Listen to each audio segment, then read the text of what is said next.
Radio WRNR, a look at local sports. Play-by-play voice of local sports, Matt Miller. Good evening and welcome into Miller Time on this Tuesday. It is the 5th day of June. Matt Miller along with Matt Crawford and a full studio as we have Kyle Webb doing an internship with us through Shepherd University. Anthony Bracken, who I believe is actually maybe on screen, could wave to his mom if she's watching today on the WRNR TV. And our special guest for at least the first half of the program is retired Shepherd Rams head football coach Monte Cater. Matt, I start with you. Good evening. How's it going? Not bad. And yourself? Can't complain. I'm here. We have got plenty to talk about. Coach Cater, thank you for coming in to spend a little time with us. My pleasure. Just like old times.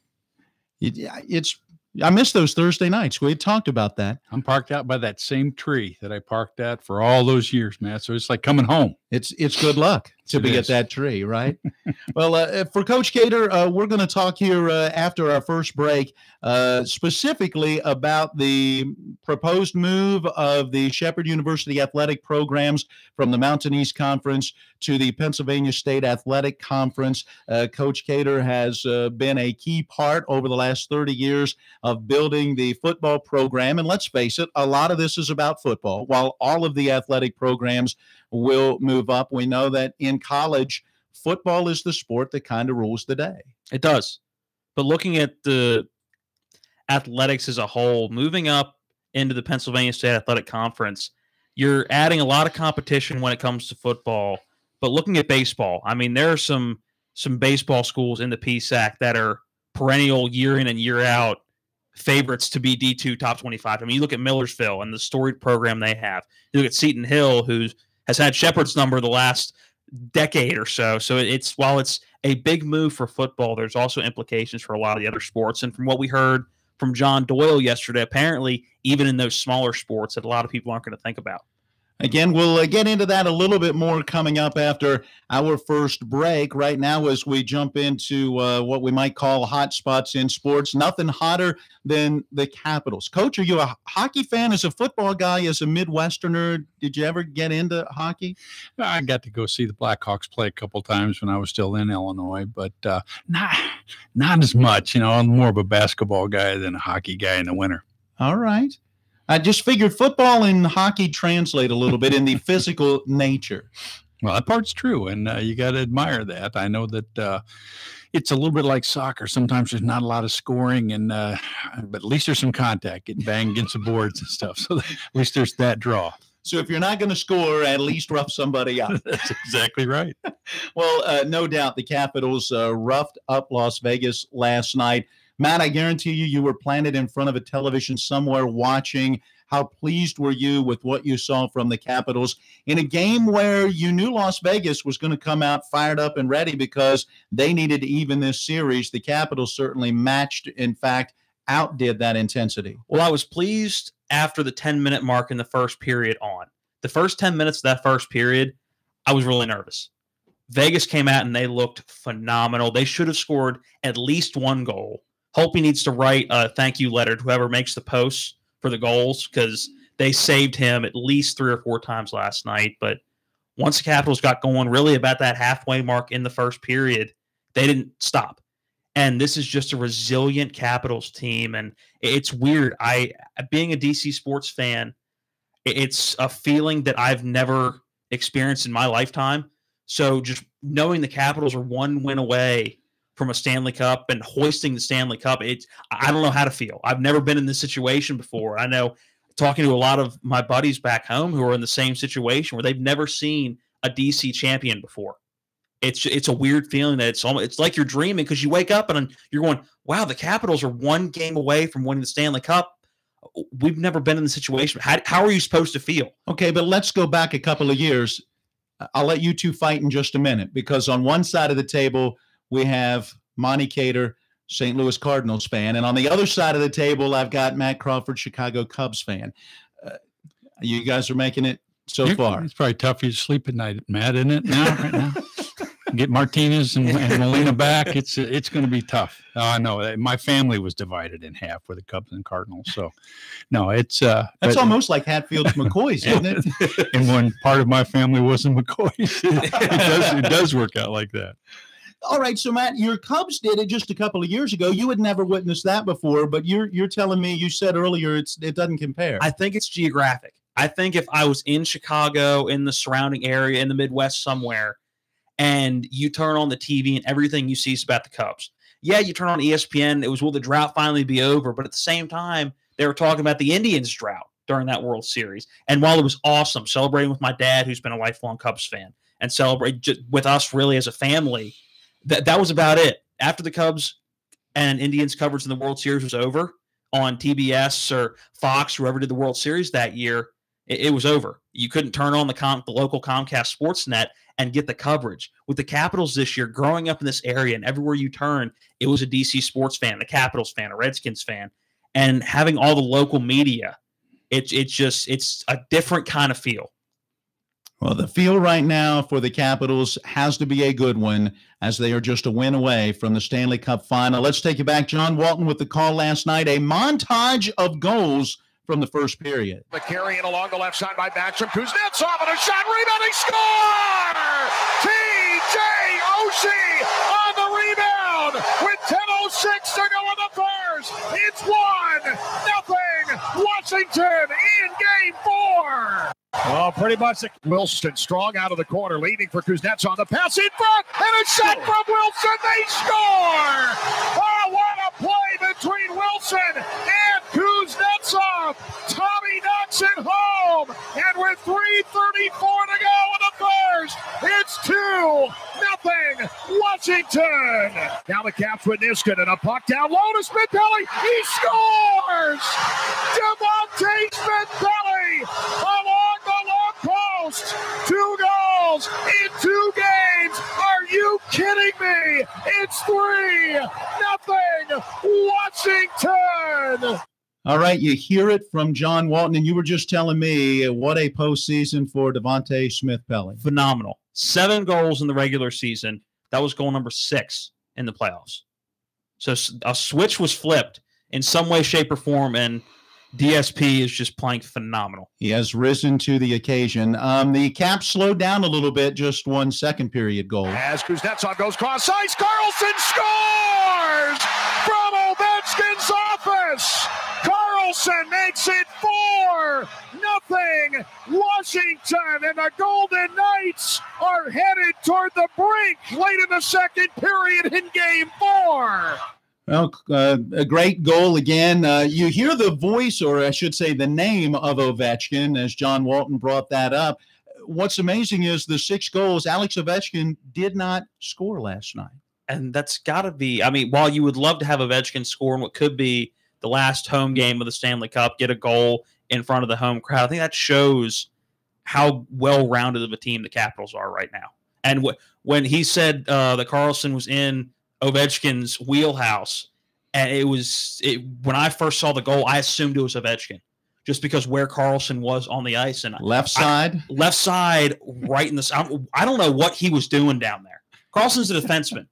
He's supposed to lay. I have no idea what he was doing down there. I don't know whether he saw something, but whatever he did, it worked, and it was a phenomenal goal, and was the dagger. All right, let's close out the scoring in the third. I head now to T.J. Oshie with 6:25 left. The lead is for Backstrom. Into the left circle. The pass on across. They score! Michael Kempny, post to post, and Fleury could not get there in time. We'll see you in Vegas. It's 5-2 Washington. Into the right circle. Backstrom there. Connolly can't get it away. He'll dart to the middle and score. Game, set, match, Washington. Connolly finishing it off. It's 6-2. That would be the final, 6-2. And now for the Capitals, history is on their side. We've talked throughout the playoffs, history not always on their side when you look back at even the opening series and falling behind Columbus, and then, of course, the series with the Penguins. However, a team that has gone up 3-1 in the Stanley Cup final is now 32-1 in going on to win the Stanley Cup, and they've won 31 in a row. The last time that was snapped all the way back in 1942, I believe I read, the Toronto Maple Leafs. So history is there. This is the Capitals series. It is. And while it'd be cool, I want them to win the series, period. And part of me thinks it would be a lot cooler to win at home. So just go ahead, and if they drop the one in Vegas in Game 5, it wouldn't be the worst thing. But you never want to give Vegas to win. So go win it in Vegas. The parade will be just as awesome. But it'd be cool if they could get it to Game 6 and win in front of the home crowd. But I'll take a Stanley Cup over winning in front of the home crowd. Game 5 will be Thursday in Vegas. They'll drop the puck at 8, the pregame here at 7:45. If necessary, Game 6 back in D.C., and that will be Sunday night at 8. All right, we talk Shepherd Rams athletics with now retired football coach Monte Cater next on Miller Time.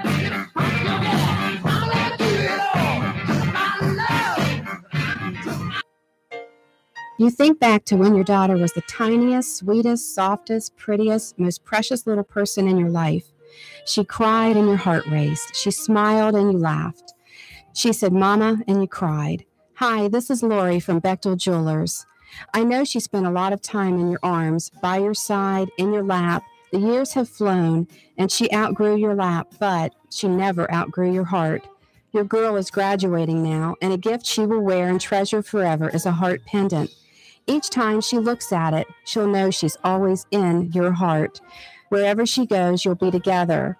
At Bechtel Jewelers, Route 11 South in Inwood, our heart pendants start at just $99 in sterling silver. You'll find them in gold, too. Some have gems, some are sprinkled with diamonds that twinkle like she does. You'll find one that fits her, sort of like the way she used to fit in your lap. At Bechtel Jewelers, Route 11 South in Inwood. I'm Ari Wolf with NFL Network Now on the Westwood One Radio Network. The White House announcing Monday evening that they've canceled the previously scheduled ceremony for the Super Bowl 52 champion Eagles. NFL Network's Mike Garafolo is reporting Philly players and staff members had conversations among themselves about how to handle Tuesday's visit. Garafolo says owner Jeffrey Lurie did not want to put his players in a tough spot and eventually decided to send a smaller contingent of fewer than 10 players. That decision, according to Garafolo, did not sit well with the White House and President Donald Trump, and that was the reason for the cancellation. And some sad news this Monday. 49ers great Dwight Clark lost his battle with ALS. Clark was best known for his game-winning reception in the 1981 NFC Championship game, later dubbed the Catch. Clark spent his entire 9-year career with the 49ers. The two-time Super Bowl champ is survived by his wife, Kelly. Dwight Clark was 61 years old. This has been NFL Network Now on the Westwood One Radio Network. This is John Greenhut, and if your teeth are stained from coffee, tea, or smoking, Power Swabs is the answer. In 5 minutes, you'll see 2 shades whiter teeth, and in 7 days, 6 shades. Even better, there's no messy strips or trays that you have to leave in your mouth for an hour. Just swab your teeth for 5 minutes, and you're done. To try Power Swabs, call 1-800-679-0969. Your bright white smile will have your friends talking about how great you look. Try it risk-free. 1-800-679-0969. That's 1-800-679-0969.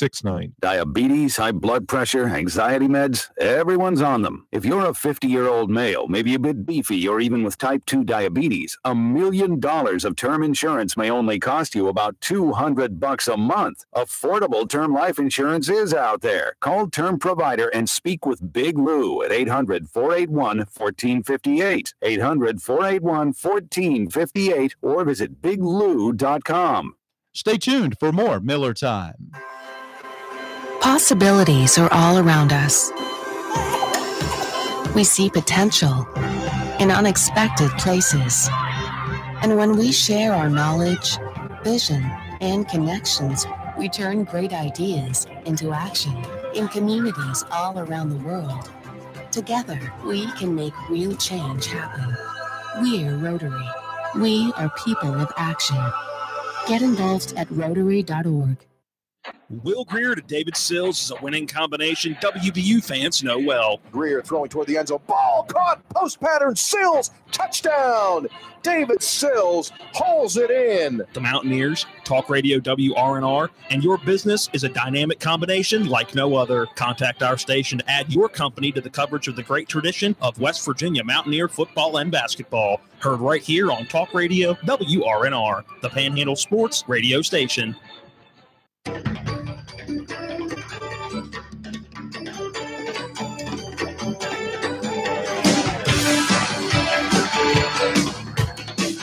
We welcome you back into Miller Time on this Tuesday evening, along with Matt Crawford. I'm Matt Miller. Our guest in this segment, Shepherd Rams retired head football coach Monte Cater.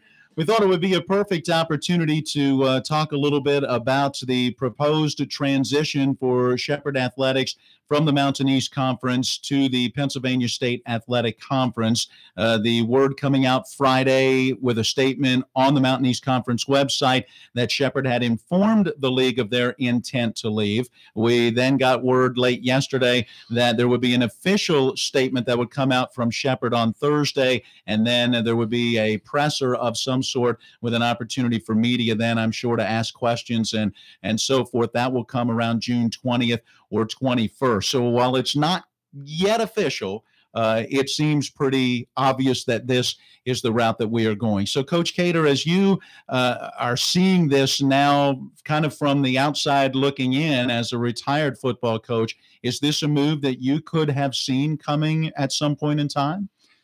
Well, I'm not sure as much about the move and actually going, Matt. I think the biggest thing is that the Pennsylvania Conference has been interested in Shepherd for a long, long time. And Steve Murray, the commissioner up there, and Steve's a great guy. And we worked together on the Division II football committee for a number of years. But my concern was how fast it went. And I know that, with Cheney not playing football anymore and going through some really tough times, that it was something that they were going to be looking. So I guess I wasn't really surprised that they would look south a little bit. But, I know there's a lot of things that go into this, whether you're going to save a little bit of money on travel, and nobody would miss those trips to Wise or out to Urbana. But I think the bottom line for me is just it went awfully fast, and I'm just hoping everything was taken into consideration. I don't have a vote, or nobody's listening to me anymore either. But there are a lot of things that are involved, and it's not just a couple of sports; it's all of our sports. And Reed Amos made the point to me because he's working hard, to try and keep us where we are. And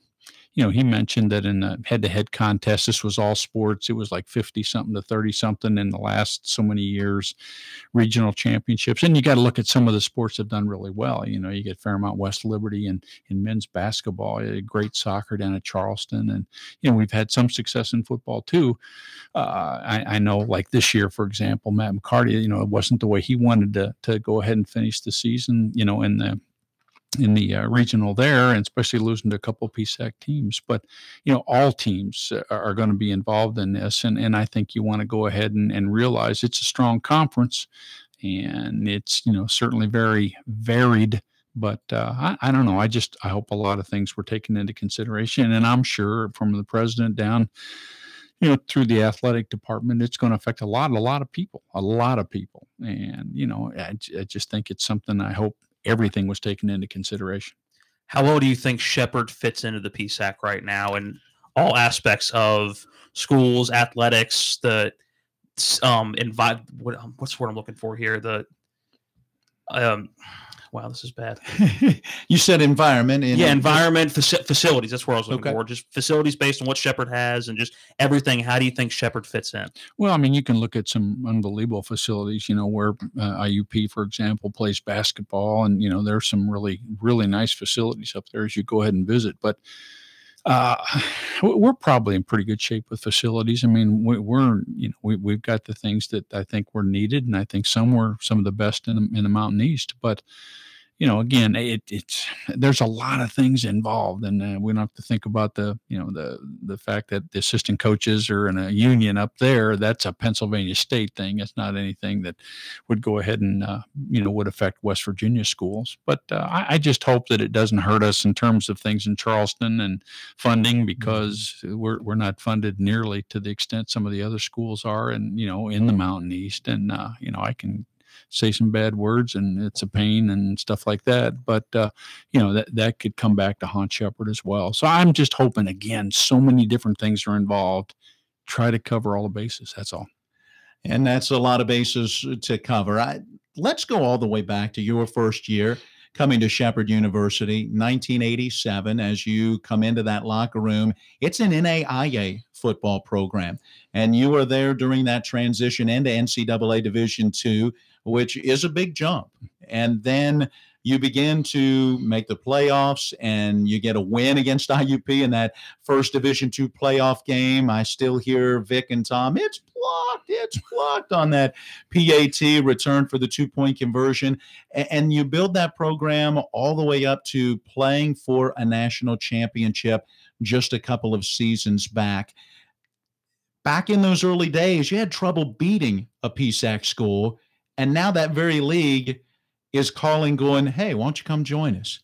You got to feel good about that. Take us through that evolution of this program. Well, the thing I remember the most, Matt, is, those recruits that we would, and I'm not picking on Shippensburg because it was the whole Pennsylvania Conference, but they would come back and tell you some of the things that they said about, not wearing shoes, having both buckles strapped on the hog washers and things like that. But some of the stuff you just got sick and tired of hearing. And for me, to this day, there was nothing better than beating the Pennsylvania Conference school in football, because my memory is long and it doesn't change very much. So you have all the respect in the world, because, Westchester's finished the season for us to playoffs. Bloom's done it. Those things happen. But to beat them, it still was always something that was really super to me personally, because like I say, I remember. Looking just at football, that's got to be a weird feeling. You're joining the conference that every year you're sitting there going, all right, we're probably going to face these guys in the playoffs. And like you just said, there was no good feeling about playing a PSAC school. Now all of a sudden we're going to be a part of that. Well, I mean, there's no doubt that it's going to be different. I think the thing you look at is they certainly respect us and the school, not just football, obviously, but the school, and they're looking at some things too that it's not going to have a big impact on what schools East West is going to have to travel to get to Shepherd. We're the closest one, but it will be. It will be different if that's the way things are going to be. And, you can look at some pluses and minuses, but for me, I think you look at the economic part of it, as well as the competition part of it. And I'm sure that Chauncey and Dr. Hendricks have gone through all those things, as well as all the other people. And Mr. Murray came down and they made their presentation with, his assistant and their compliance officer. We had that some weeks back. So, they make the presentation and how good this is, and these are the strengths and everything else. And, I can see why you could be drawn that way just a little bit, but you you don't get to pick the sports that go. It's everybody. It's all or nothing. And, like I say, I think it's going to affect some things outside of athletics, outside of Shepherd, whether it's the state of West Virginia or whatever. And we're not going to be looked upon very well, and you kind of understand that. With about a minute left before we've got to get in our bottom of the hour break, with your experience, how long do you see a transition maybe taking in order to be as competitive as I know Shepherd desires to be in the Pennsylvania State Athletic Conference? Because now you're talking some changes in recruiting and so forth.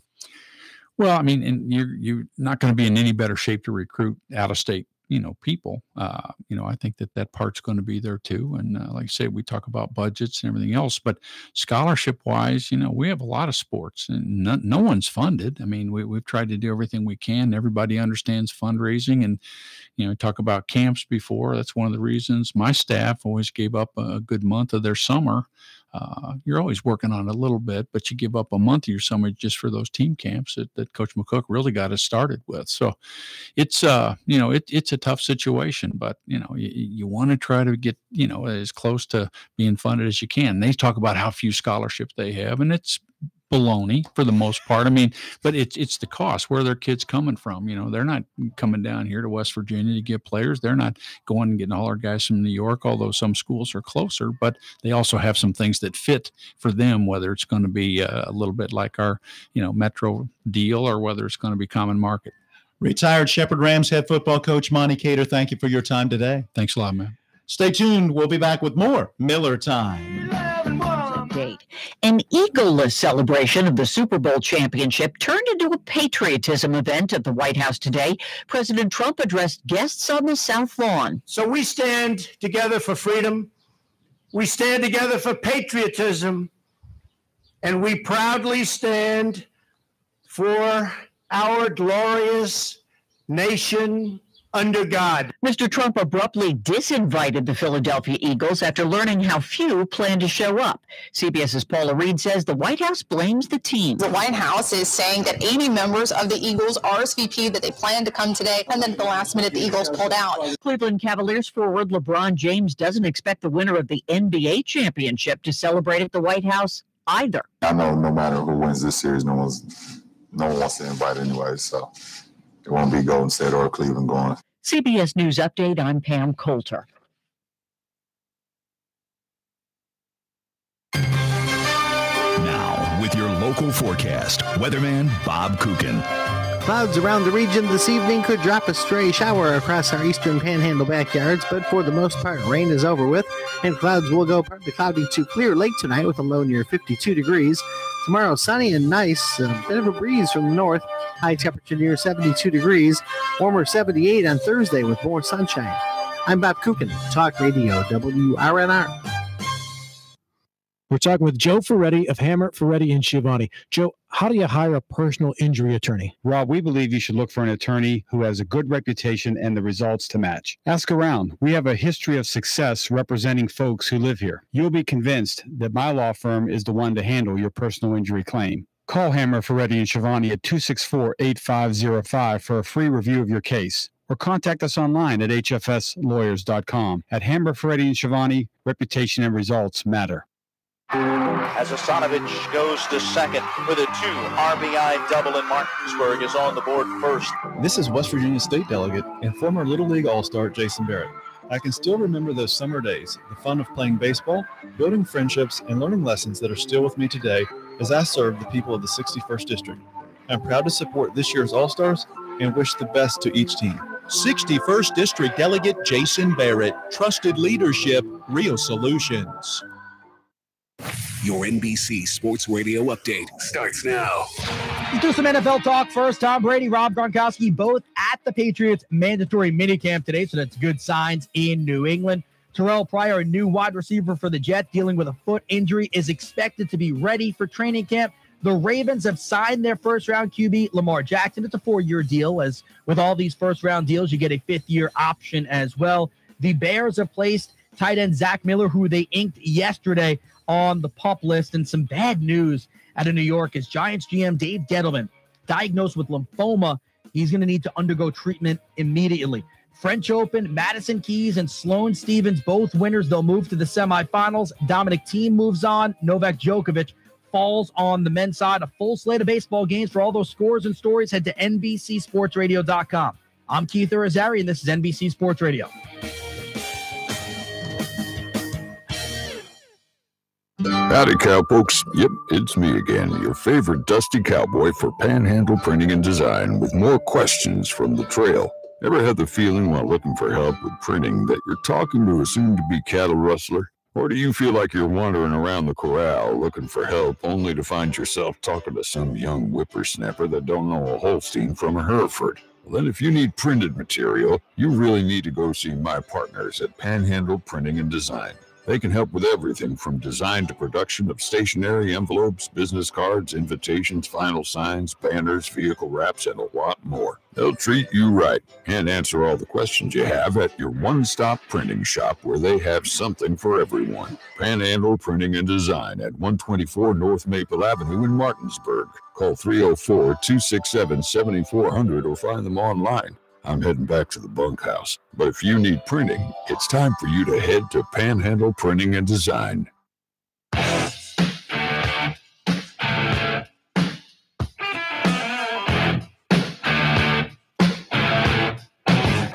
We welcome you back into Miller Time on this Tuesday evening. There you go. It's Tuesday. I could see you searching for what day it was. I was thinking, my money. Yeah, it is Tuesday. That's right. I couldn't get facilities out earlier. They all run together anymore. You know, I mean, there's working with me that boring. That your days just run together. I didn't want to bring it up, but since you went there, no, it's just there's always something to do, right? Yep. And so each day of the week, you've got those things that you're trying to accomplish and work on and get done. And especially when you're Sherry for the week and have been here since 7:30 this morning. You've done a great job being Sherry, by the way. Thank you. You really have. I've been pleased. People calling me Sherry's getting kind of old, but Other than that, it's not too bad. I can't wait till she comes back to hear how her vacation went and to have you tell the stories of what it has been like to be her for the last week. Hey, by the way, this portion of the program brought to you by Brown Funeral Homes and Cremations, Robert Fields and Sons, a family-owned full-service funeral home proudly serving the area since 1880. Thanks again to retired Shepherd Rams head football coach Monte Cater.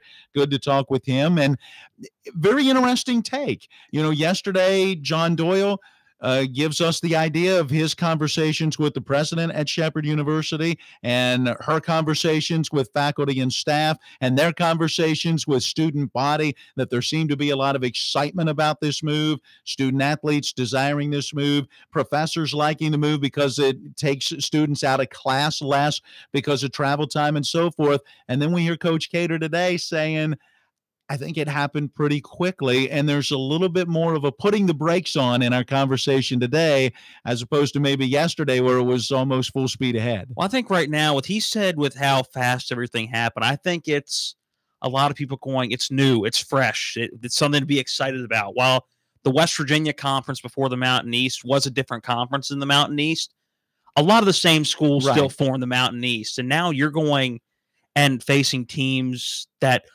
you only faced in the playoffs, and they were always phenomenal games in the playoffs. So it's the new excitement, I think, more than anything. All right, it's time for our feature. Yesterday's date in sports history as we welcome you back into this second half hour of the program. Today's date is June the 5th, so we're looking back at yesterday, June the 4th. Be with you. No, that's May the 4th. I know. It just bothers you every time I say that. It only works when it's May. It really doesn't even work that well in May. It's just fun. I think it's corny. It's fun. All right, let's go to 1940, the first night game at Forbes Field as the Pirates beat the Braves by a 14-2 final. How about the 54th Men's French Championship? Tony Trabert gets the win. That was yesterday's date in 1955. Let's go to June the 4th of 1964. Dodger great Sandy Koufax fires his third no-hitter in a 3-0 shutout of the Philadelphia Phillies. I'm telling you, no-hitters are always low-scoring games. We're going to do research one day and figure out the average run differential in a no-hitter because it can't be more on average than 3 or 4 runs. Yeah, you tend to get a good pitching matchup. Yeah. All right, let's go to 1971, a 21-inning affair as the Oakland A's get by the Washington Senators by a 5-3 final. 21 That's a long baseball game for a 5-3 final. Absolutely. And how about 1972? A record 8 shutouts are pitched in 16 major league games that day. 5 in the American League, 3 in the National League. Glad that DH could put some runs across. And we wrap it up on a bit of a sad note, if you will. 1984, Arnold Palmer fails to make the U.S. Open golf tournament for the first time in 32 years. Well, that's sad. A long time. That is a very long time. You missed the best one in 98. Oh, let me go forward enough. It fits the current topic. All right, I'll add one more. The music has stopped, but we continue on. June the 4th, 1998, the NHL Eastern Conference Final. The Washington Capitals beat the Buffalo Sabres to take the series 4-2. I think the craziest part of that is the Sabres in an Eastern Conference Final. I think that was the last time the Sabres were relevant. I think the crazy part is that was just the end of the Eastern Conference Final. I already think seasons go too long, and they still have the Stanley Cup Final to play.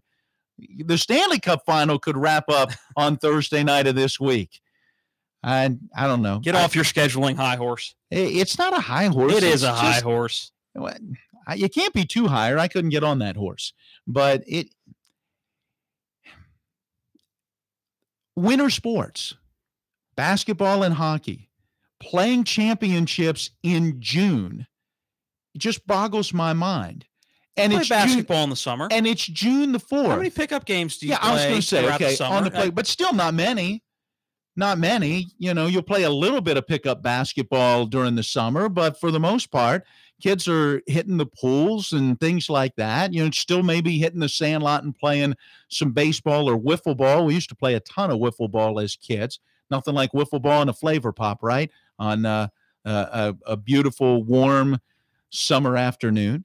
And the seasons are wrapping up for these two winter sports with I know it's not the halfway point. The All-Star break is not necessarily the halfway point in any sport anymore, especially football, because it's at the end of the Pro Bowl. It makes it hard for football, doesn't it?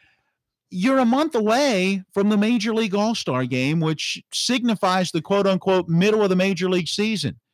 And we still haven't wrapped up two winter sports. TV has always got to have prime time action on. Think about it. Right when the NHL and the NBA end, it's the heart of baseball season.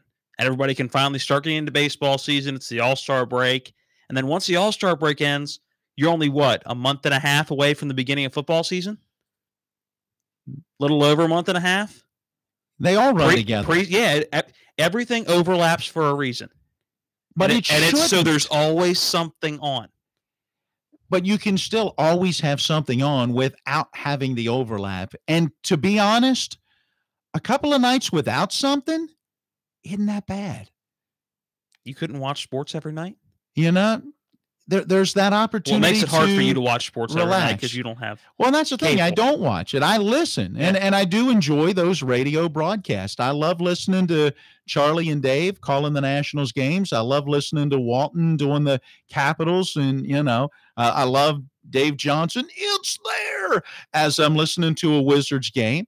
I get a chance to probably watch a little more NFL than any other sport, just because, say, a Sunday afternoon after church, at times with family, I'm somewhere where the game is on it. Which you're boycotting this year anyway. I was going to say, I've kind of last year, a lot of luster off the NFL. Is like, I'll stick with the high school and the college game. I mean, it's a lot more fun on Friday nights calling those games and, covering the Shepherd Rams on those Saturday afternoons and following the Mountaineers, who, by the way, are going to have some night games in Morgantown. Finally, we don't have to have a 12 noon kickoff in Morgantown every single Saturday. So, well, it's just because you're a Bucks fan and they lose. All the other teams you mentioned are winners. Shepherd wins. Martinsburg wins. WVU is a preseason top 25.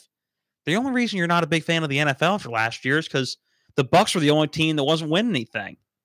They weren't the only team that wasn't winning anything. There were some other. The only team of the teams that you pay attention to. They were not good, but Jameis was too busy eating W's rather than getting W's. I still don't understand that. You know what we should do? We need to go down to Nats Park and get him a Curly W pretzel. We do. And send him a Curly W pretzel and say, eat this, not the W's in your fingers, and then maybe you'll throw the ball better, and the Bucks will win a game or two. He was just trying to get his team fired up. I'm not sure how eating a W makes you play better, but especially since eating the W was just sucking on his two middle fingers. But there's a reason the Bucks are bad, man. That had to be one of the weirdest things that I think I've seen in trying to fire up a team to be ready to go out there and play. That was the weirdest thing Jameis has done since stealing the crab legs. Oh, man. And he had sticky fingers then, too, I guess you might say. Speaking of college football and college football studs, you see Johnny Manziel? I did. Doing well. 23 plays or so that he ran from scrimmage. Getting some time, connected on a good pass with former Redskin Brandon Banks. All right. Yeah. And I understand, that he did have his last series was arguably one of his best, although ultimately ended up getting called for an intentional grounding. That well, you're going to need time to get back into it. Well, and the Canadian Football League is different, right? It's the 3 downs, not the 4. So suddenly how those plays play out is got to be a lot different in his mind. Yeah. So, and speaking of other college football stars, Tim Tebow got promoted. Did you see that? I did not. Yeah. So promoted to in AA now. Yeah. Well, he had been in AA for a little bit of time, I thought. because I had been, is he in AAA now? I'll have to look that up in the break. I was going to say look that up because I thought that he was in AA in maybe it's what was it? He got Binghamton? moved up. He had a pretty decent month of May from what I was reading near the end of May. It wasn't completely after the end of the month, but he had gotten off to a bit of a slow start in April, but had begun to hit the ball a little better average-wise and wasn't quite striking out as much. Although strikeouts are just a part of the game right now. Yeah. I mean, in all strikeouts honesty, are up, home runs are up. It's a power or nothing league. Well, speaking of power or nothing, I want to go to Major League Baseball yesterday. There were not a lot of games that were played yesterday, as a lot of teams had a getaway or a travel day, but there was a doubleheader in Detroit where the New York Yankees and the Detroit Tigers split. The Yankees took game 1 by a 7-4 final. Detroit took game 2 by a 4-2 final. We bring it up because Aaron Judge went 0 for 9 in the doubleheader, including a Major League record 8 strikeouts. That's 2 golden sombreros. Well, actually not, because it was 3 strikeouts in game 1. He was 0 for 5, and all 5 were strikeouts in game 2. So what's the name for 5 strikeouts in one game? 4 is the golden sombrero, correct? I guess 5 is the go have a seat, young man, because after 4, why do you give him a 5th at bat? Because he's Aaron Judge, because you know full well he's got the opportunity to hit it out of the park. He had struck out 7 times before that. Yeah, but at some point in time, he's going to make contact, and when he does, he hits it far. Let's hear from Aaron Judge after the doubleheader. Oh, not just a rough day, terrible day. Just that's the beauty of baseball. I get to wake up, and it's fresh new at bats tomorrow, so just get ready for tomorrow. That's the only thing you can do. Oh, my apologies. Couldn't get a lot of volume on that. I'm not sure where Aaron Judge was when they spoke with him, but they put him down in the cellar. They said, we're embarrassed. Go sit down in the basement. So what happens when you strike out 8 times? 8 strikeouts for a guy who was considered to be one of the greatest hitters in baseball last year. Well, he struck out 208 times last year. Yeah, that's the problem with the major leagues. Station to station baseball. Home runs are nice. You look at all the players that are considered the best players, the best hitters in history. How many of them are in the top 10 in home runs? When people are considering the greatest hitters of all time, a lot of them you just base on power, on average, on base percentage, and RBIs. Correct? Yeah, driving in runs obviously very important. So why is the home run so important? I get it's exciting. I was going to say it's the wow factor. Yeah, it's an easy way to get a couple runs across the board. And I love a home run. Everybody likes seeing a home run. But I don't know why baseball decided that they were going to emphasize, and growing up, why it became – I want to know when it became the cool thing to only want to hit home runs. To me, one of the most beautiful things in baseball is runners on first and second, and somebody hits a line drive into the gap the opposite way, and watching the guy on first try to score all the way from first, get around 2 bases, and get home. To me, that is one of the most beautiful plays in baseball. Max Scherzer. Yeah, when you can have a guy on first and second, somebody smack it the other way, and watch the wheels go around. Scherzer to me, that got that pinch hit single. To me, that is a beautiful scoring play in baseball. Okay, but that's where the other day we talked about, it may have been yesterday when I mentioned it, or it may have been Friday. I don't remember which one. Either way, Buster Olney wrote a nice piece on ESPN.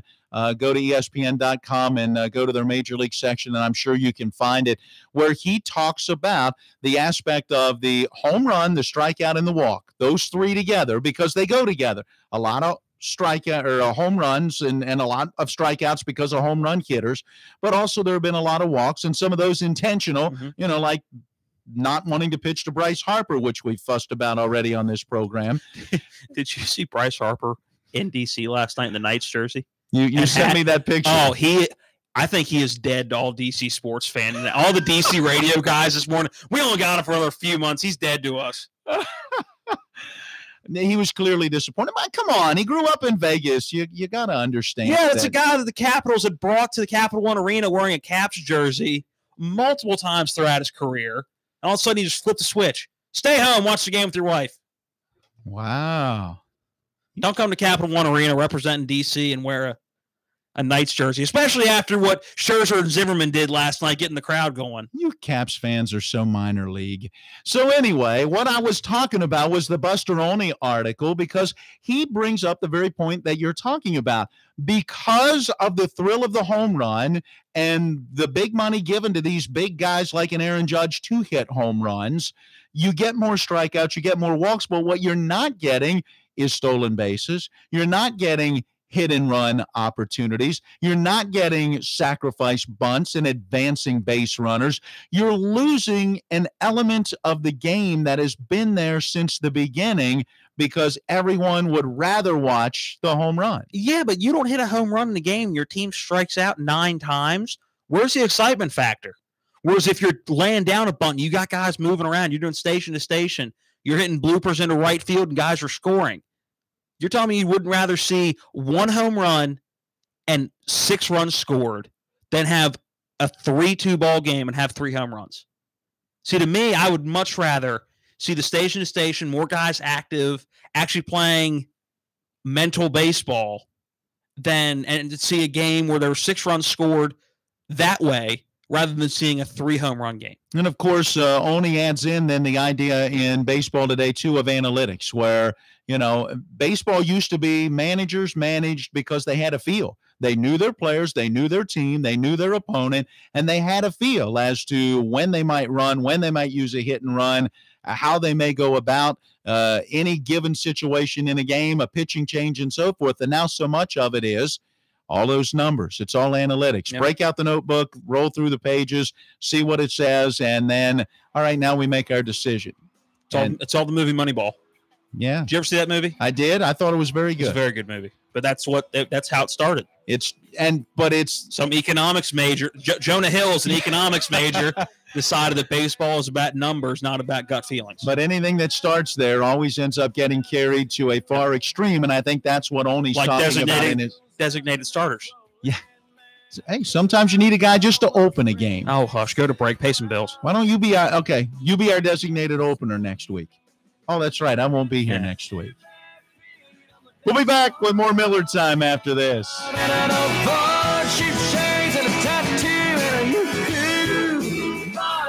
Hey fans, it's Johnny Castle from your Hagerstown Suns. It's another season of minor league baseball in the Hub City, highlighted by Antietam Brewery Tuesdays, Bark in the Park Wednesdays, the ever-popular Thirsty Thursdays, fireworks and giveaways on select Fridays and Saturdays, and of course Sunday Fun Days, where kids 12 and under can run the bases following the games. It's 70 games of fun and excitement with the Washington Nationals Class A affiliate. For tickets or more information, head to HagerstownSuns.com. The Hagerstown Suns, Big League Baseball in your backyard. Join us at the WVU Medicine Job Fair Wednesday, June 20th from 3 to 7 p.m. at the Holiday Inn on Foxcroft Avenue in Martinsburg. Learn about career opportunities and benefits available at Berkeley Medical Center, Jefferson Medical Center, and University Healthcare Physicians. Recruiters and hiring managers will be on site to conduct interviews for all departments, and please bring your resume with you. For more info, call 304-264-1259. We hope to see you at the WVU Medicine Job Fair Wednesday, June 20th. WVU Medicine is an equal opportunity employer. From the moment you're greeted at the front door, step back in time to a classic speakeasy-style restaurant and bar, Boyd's Steakhouse, featuring only the finest steaks, chops, and seafood. Come see why Boyd's Steakhouse is the friendliest place in town with the best food around. Open for lunch, dinner, and Sunday brunch. Boyd's Steakhouse on North Queen Street in the heart of downtown Martinsburg. Boyd's Steakhouse. How about tonight?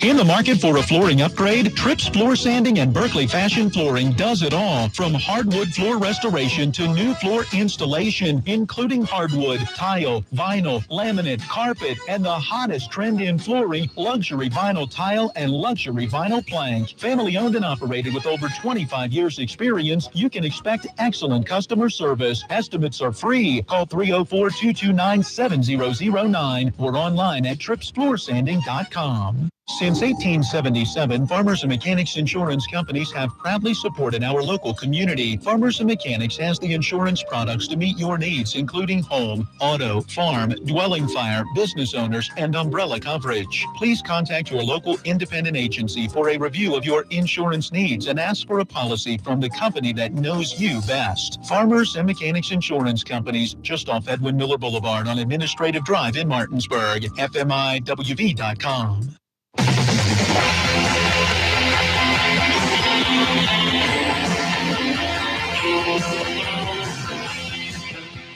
We welcome you back into the final segment of Miller Time. We'll be wrapping it up at 6 o'clock. It's NBC Sports Radio to follow. And tonight at 7:45 pregame coverage from Westwood One, the NCAA College Softball World Series Championship. What a game in Game 1 last night between Florida State and Washington. It was, and all the semifinal games are really good, too. I watched bits and pieces all throughout the weekend of some of the games leading up to the finals, and I'm not a huge softball guy, but there were some really good softball games played this weekend, and last night was no different.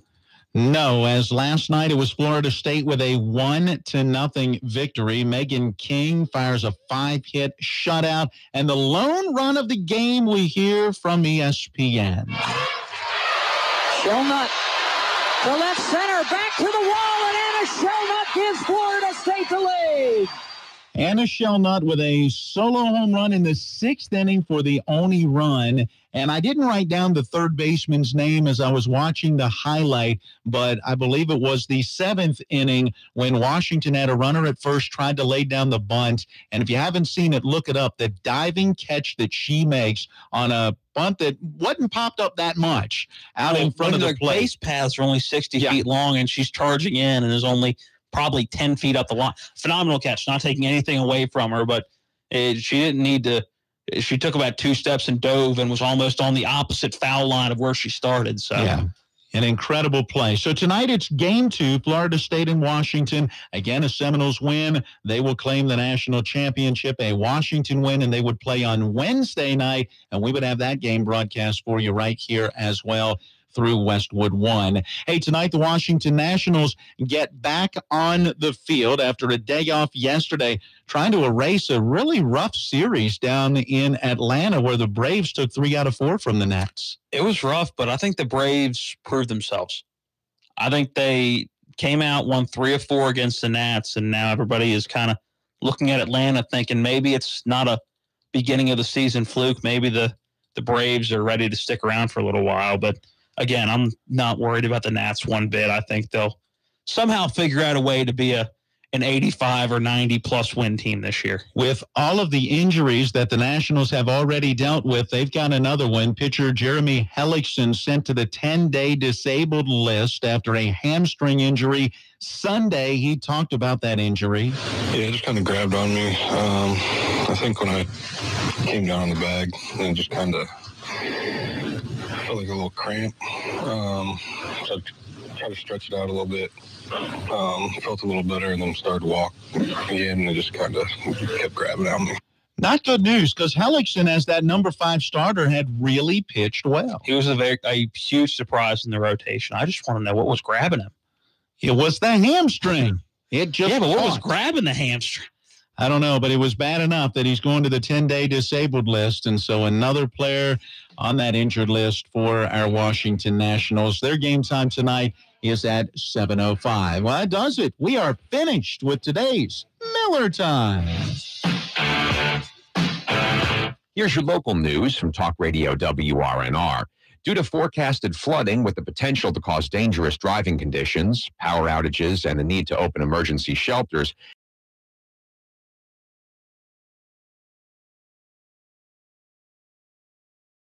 June 18th.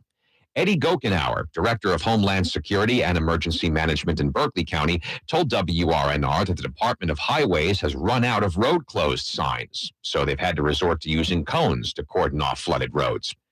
He was a police officer in Berkeley County for 5 years, and on Monday he admitted both to being a heroin